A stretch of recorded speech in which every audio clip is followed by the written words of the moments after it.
अस्सलामुअलैकुम रहमतुल्लाहि वबरकातुहू। આજે કચ્છ જિલ્લાની અંદર વરસાદ ન પડવાના કારણે જે માલધારીઓને તકલીફ ઊભી થઈ છે તે બાબતે વહીવટી તંત્ર અને રાજ્ય સરકારના ચૂંટેલા પ્રતિનિધિઓને એક માલધારીઓ તરફથી નમ્ર વિનંતી છે કે કચ્છ જિલ્લામાં વિવિધ વિસ્તારોમાં વન ખાતાના ગોદાઉનોની અંદર જે ઘાસચારો ભરેલો પડ્યો છે તે ખરેખર વહેલી તકે માલધારીઓને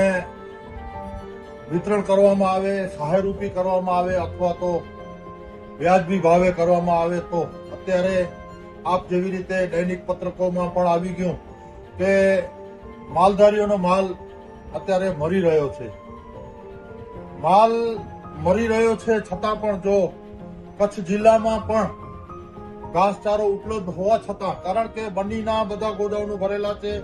લખપત તાલુકામાં જ્યાં જ્યાં ગોદાઉનો આવેલા છે ત્યાં ભરેલા છે, અને મારી જાણ પ્રમાણે અબડાસા તાલુકાની અંદર પણ જ્યાં જ્યાં ઘાસના ગોદાઉનો વન ખાતા તરફથી ભરેલા છે તે તમામે તમામ લાખો ટનની સંખ્યામાં કચ્છ જિલ્લામાં ઘાસચારો હોવા છતાં જો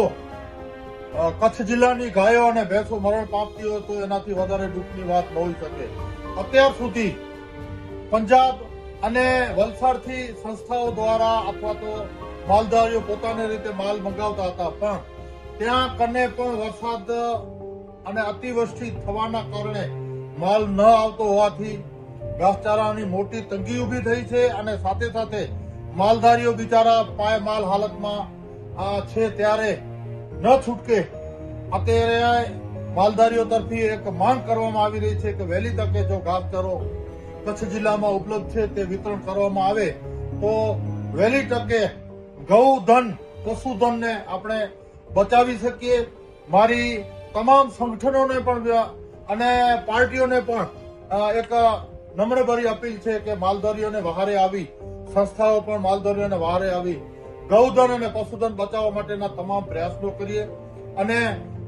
જેવી રીતે આજે માતા પિતા પોતાના બાલ બચાવવા માટે જ્યારે ભૂખમરો થતો હોય ત્યારે બધા પ્રયાસો કરતા હોય, તેવી જ રીતે માલધારીઓ પણ બિચારા જ્યારે પોતાનો પશુધન અને ગૌધન જ્યારે મરતો હોય ત્યારે બધા પ્રયાસો કરી રહ્યા છે. તેમાં આપણે બધા સહભાગી થઈ સંસ્થાઓ, સંગઠનો અને જૈન મહાજનો જ્યાં જ્યાં વિતરણ કરી પણ રહ્યા છે છતાં પણ ક્યાંક ને ક્યાંક ઉપયોગી થઈ અને ગૌધનને બચાવવા માટેના સંપૂર્ણ પ્રયાસો જે થઈ રહ્યા છે તેમાં સહભાગી થવા નમ્ર વિનંતી છે. સાથે સાથે ફરીથી કલેક્ટર સાહેબને પણ નમ્રભરી અપીલ છે અને સરકારશ્રી અને ચૂંટેલા પ્રતિનિધિઓને પણ એક નમ્રભરી અપીલ છે કે જે ઘાસચારો કચ્છ જિલ્લામાં પડ્યો છે તે વહેલી તકે વિતરણ કરવામાં આવે તેવી નમ્ર અપીલ છે.